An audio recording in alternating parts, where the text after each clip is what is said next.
Como esse jogo foi só 3-1, rapaziada? Alguém consegue me explicar o que aconteceu com a efetividade do Barcelona? Cara, chegou em um momento do jogo que eu falei, que eu parei e pensei, mano, vai dar alguma merda aqui. Uma merda do nível do que aconteceu contra a Real Sociedad. Porque o Elche, ele chegava de forma perigosa, explorava algumas vezes de forma decente a linha alta do Barcelona e fez um gol. A gente tomou gol do Elche, rapaziada. Lembra do vídeo que eu fiz sobre o Barcelona não ganhar a Champions League, que o Barcelona não iria ganhar a Champions League? Pois é, eu sei que teve alguns comentários sendo otimistas, alguns comentários falando, pô, a gente tem que acreditar até o fim, mas como é que eu vou acreditar, como é que eu vou ser otimista com um time para ganhar a Liga dos Campeões tomando o gol do Elche, sendo exposto algumas vezes pelo Elche? Foram 3 finalizações no gol do Elche, 9 finalizações ao todo para eles. É difícil ser otimista, rapaziada, não é realista, entende? A defesa do Barcelona é frágil. E quando eu falo da defesa como em geral, sabe? Eu acho que quando os times saem muito livres, algumas questões de ajustes de marcação tem que ser melhorados. Hoje mesmo, por exemplo, Firmino e Dani Olmo não fizeram bons jogos, né? O Dani Olmo um pouco mais efetivo, mas o jogo todo do Dani Olmo não foi algo bom assim. Ele deu um belo passe pro gol do Lamine Yamal e alguns ótimos lançamentos, mas nada disso, fora isso, nada demais. E o Firmino foi pior ainda, né? Porque o Firmino perdeu 2 gols na cara do gol, 2 chances claríssimas, e não conseguiu contribuir para a rotatividade do jogo, para a construção de jogo. E também foi mal marcando, né, rapaziada? Tirando o Frenkie de Jong ali do meio campo do Barcelona, os outros dois não tinham uma marcação-pressão tão, sabe, tão encaixada. Eu acho que estava um pouco confuso. Então isso é um dos motivos que ajudam o adversário. Esse telefone tá meio torto aqui. Meu Deus, tá me dando uns toques danado aqui. Enfim, perdão por isso. Então isso facilita os adversários pegarem a defesa arriada. Mas a defesa em si, ela é ruim.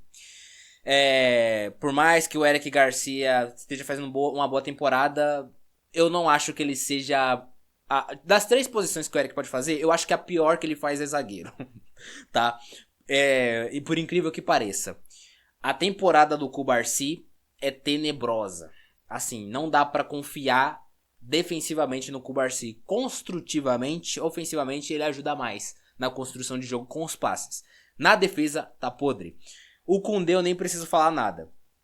Não sei o que aconteceu com o Koundé. Apesar de hoje ele não feder nem cheirar, hoje ele foi aquele famoso nota 5, nota 6, não passa confiança. O Baldé, ele tem seus problemas ali, defensivo e tudo mais, mas, cara, os ataques do Barcelona acontecem infinitamente menos pelo lado do Baldé do que acontecem pelo lado do Koundé. E isso tem explicação. O Baldé, ele é um animal construindo o jogo. Ele tem muito drible, muita velocidade e faz isso várias vezes. Então, ele, nesse aspecto, consegue contribuir muito mais pro time que o próprio Koundé, né? Inclusive, ele deixou o Ferran Torres na cara, mas já vamos falar do Ferran Torres, né? Na cara do gol, né? Livre para marcar. Então, eu acho que o Baldé, aí eu passo um pouco mais de pano neste sentido. Rapaziada, então o jogo foi isso. O Barcelona perdeu trocentos gols. O placar poderia ser 10-1. Tranquilo, e eu não estou exagerando. Foram 30 chutes do Barcelona em 90 minutos. 90 mais acréscimos. 30 chutes. 8 finalizações ao gol. 10 grandes chances criadas. Rapaziada, 10 grandes chances criadas, 8 finalizações ao gol e só saiu 3 gols. A cada 2 chances claras, mais ou menos, o Barcelona consegue fazer um gol. 2 chances claríssimas. Parada de você sair com um goleiro. Parada de você sair em boas condições de finalizar. O Barcelona de 2, a cada 2 chances ele fazia mais ou menos um gol. Não pode, né? Não dá.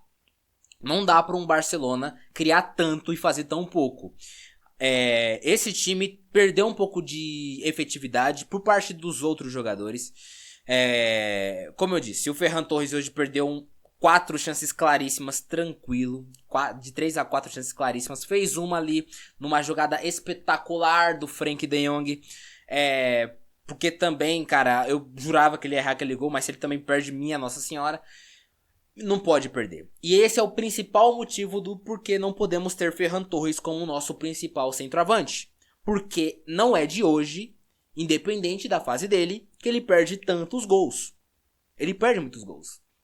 Se é o Kylian Mbappé, se é um Haaland da vida, se é, sei lá, fala qualquer outro centroavante aí bom. Apesar da fase ruim do Julián Álvares, eu duvido. O Julián Álvares não tem essas chances pelo Atlético de Madrid que o Ferran teve hoje. Não tem nem metade, nem 10% das chances que ele tem, que ele teve hoje, tá ligado? Nessas condições. Eu duvido pra vocês que o Julián Álvares, no mínimo uns 3 não guardaria. Dessas 4, uns 3, 2 pelo menos, uns 2 ele guardaria dessas 4 chances. O Ferran fez 1. Tá ligado? E quase perdeu, que a bola quase foi no travessão. Então não dá pra ele ser um titular do Barcelona. Como reserva ainda é extremamente útil para ajudar o time. Assim como Lewandowski. Lewandowski já está velho, fisicamente decaiu muito da temporada passada para essa. 37 anos, quase 38. Também não pode ser o titular do Barcelona nessa posição.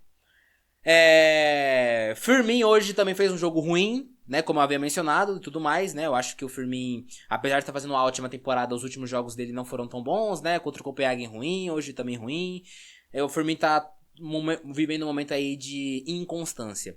Agora vamos falar de coisa boa? Vamos falar de quem jogou pra caralho, quem jogou pra cacete? Eu já vou falar de coisa ruim também, mas antes de falar de coisa boa, vamos fechar as últimas coisas ruins aqui, que é Rafinha e Rashford. Calma.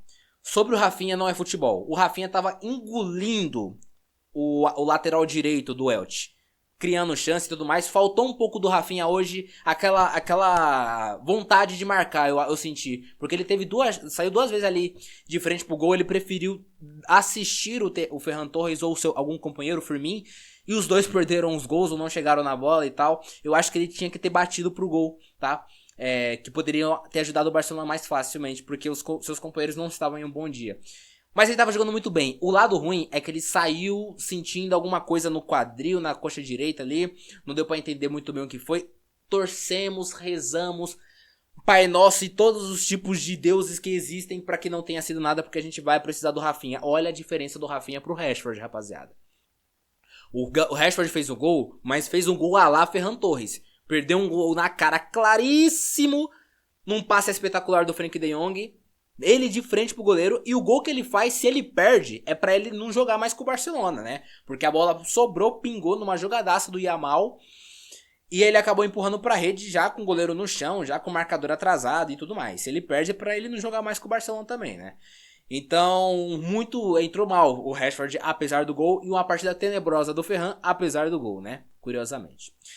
Então esses foram os pontos negativos. A fisicalidade ali do Rafinha, que tava jogando muito, uma pena. Com certeza teria feito gol nesse jogo, com certezaça. Ele só precisava de uma chance boa que os outros caras teve. E o Rashford não entrou bem. De novo. Agora, coisa boa, Lamine Yamal.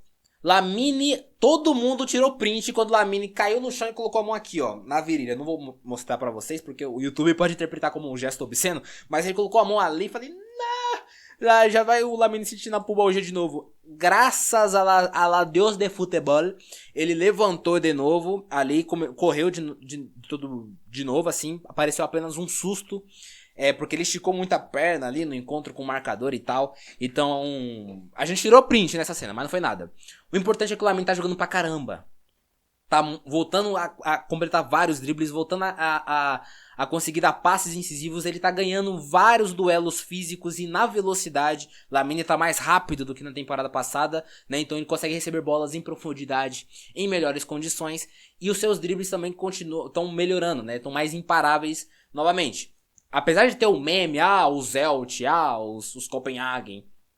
Cara, o Lamine tá crescendo na temporada no momento que o Barcelona está enfrentando esses adversários. Então, se o Lamine não estivesse fazendo isso nem contra o Zelt, nem contra os Copenhagen, não teria por que a gente imaginar que ele faria contra times mais fortes. Então, que bom que ele tá nas últimas 4 partidas aí, podemos colocar, que ele tá voltando a esse nível e marcando o gol a rodo.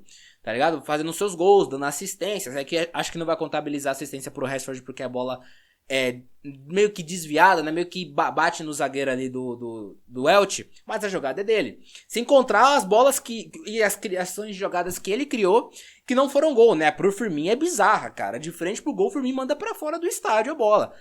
O Yamal fez 99% da jogada, era só o Firmino empurrar pro gol e ele fez aquela patifada. Então o Lamine jogou muito, foi o melhor da partida e está cada vez mais imparável. Vamos ver aí os próximos dias para ver se aquela mão que ele colocou na virilha é alguma coisinha ou se foi nada e tal. Torcemos para que não seja nada, porque agora que ele tá confiante de novo para usar o seu físico, ele não pode decair, né? Outra excelente boa notícia é Frenkie de Jong. Rapaziada, o que joga Frenkie de Jong? Eu posso me gabar aqui e falar que eu sempre defendi o De Jong. Porque do elenco, do meio campo do Barça, beleza. O Pedri tá no patamar aqui, o De Jong tá logo aqui, tá? Porque o De Jong ele tem físico, ele tem drible, ele tem técnica, ele tem passe. Ele tá melhorando cada vez mais na pressão e marcação. Isso era uma coisa que era muito criticável nele mesmo, que ele tinha alguns lances de marcação que ele pecava, que ele não acompanhava. Isso tá cada vez menos e numa velocidade grande. Teve lances que ele conseguiu desarmar e colocar o companheiro na cara do gol hoje mesmo. Acho que o próprio lance do Rashford, ele consegue tirar na marcação ali numa roubada de bola e deixa o Rashford na cara do gol e o Rashford perde. Ou foi uma trocação de bola, não lembro exatamente o lance.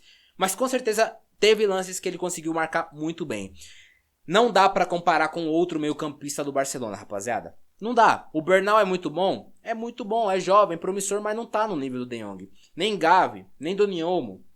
Para esta função de construtor, de criação de domínio, que o Pedri faz tanta falta, o De Jong tá aí, porque ele sempre complementou o Pedri nisso, sempre ajudou o Pedri nisso, principalmente contra adversários cujos tem a defesa muito fechada. Com a defesa aberta piorou, né? O Barcelona faz trocentos gols.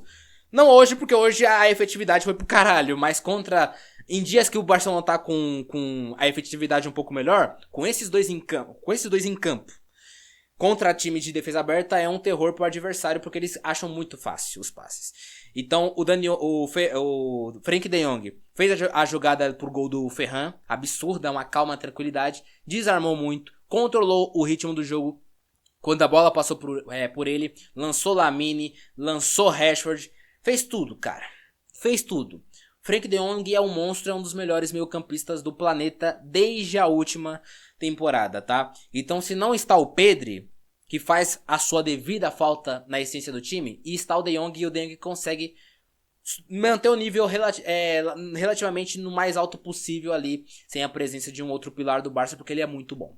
O Barcelona não teve um problema de rotatividade hoje, muito por conta do De Jong, porque o Fermin e o Dani Olmo não conseguiram ajudar tanto ele nisso, mas ele se virou do jeito que podia. Depois que foi entrando o Bernal e o Casadói, facilitou a vida do De Jong, né, mas já pro final do jogo. Mas é isso, Yamal e De Jong hoje foram os melhores disparados pra mim da partida, e os outros eu já apontei no vídeo inteiro, né. Então é isso, meus amigos, último jogo do Barcelona em janeiro, fechamos o calendário aí com várias vitórias, acho que foram o quê? Foram quantos jogos aí nesse mês? Nem lembro, foram 10, acho que 10 jogos em janeiro, 6, 7, não lembro, só sei que foi muitas vitórias, teve aquela derrota para a Real Sociedade que foi a única, e é isso. Nos vemos no próximo vídeo e torcemos para ótimas notícias físicas em relação a Yamal e Rafinha, beleza? Tamo junto.